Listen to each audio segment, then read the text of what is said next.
అసలు ముఖ్యమంత్రి గారు ఏం మాట్లాడండి అలా మూసీ నది కంపు కంటే ముఖ్యమంత్రి గారి మాటల కంపు ఎక్కువైపోయి ఇవాళ మూసీ ప్రక్షాళన కంటే ముందు ముఖ్యమంత్రి గారి నోరు ప్రక్షాళన చేయాల్సిన అవసరం ఉంది. శాసనసభను ఆయన ఒక గాంధీ భవన్ గా ఒక సిఎల్పి మీటింగ్ లాగా మార్చారు. శాసనసభలో ప్రతిపక్షాలు అడిగిన ప్రశ్నలకు ప్రభుత్వం సమాధానం చెప్తుందా? విపక్షాల మీద అదే సొల్లువాగుడు. బయట మాట్లాడిందే, గాంధీ భవన్ లో మాట్లాడిందో, సిఎల్పి మీటింగ్ లో మాట్లాడిందే, పబ్లిక్ మీటింగ్ లో మాట్లాడిన సొల్లువాగుడే అసెంబ్లీలో వాగుతారా? దీనికోసమైనా అసెంబ్లీ సమావేశాలు పెట్టింది.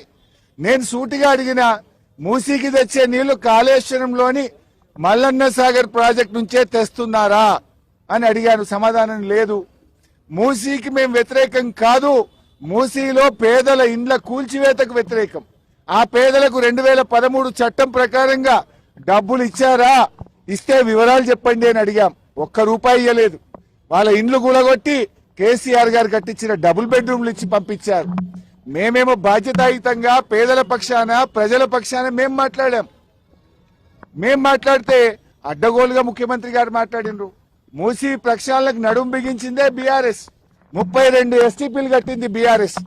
మరో 39 ఎస్టీపీలు కట్టడానికి అమృత్ ప్రాజెక్ట్ లో ప్రతిపాదనలు పంపిందే బీఆర్ఎస్.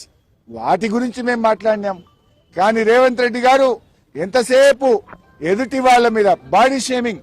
నువ్వు పొడుగెక్కున్నావు, నువ్వు అద్దాలు పెట్టుకున్నావు, ఏం చిల్లర మాటలు. నువ్వు ముఖ్యమంత్రివా, ఏమన్నా స్ట్రీట్ రౌడీవా? స్ట్రీట్ రౌడీలు కూడా నీకంటే మంచిగా మాట్లాడతారు.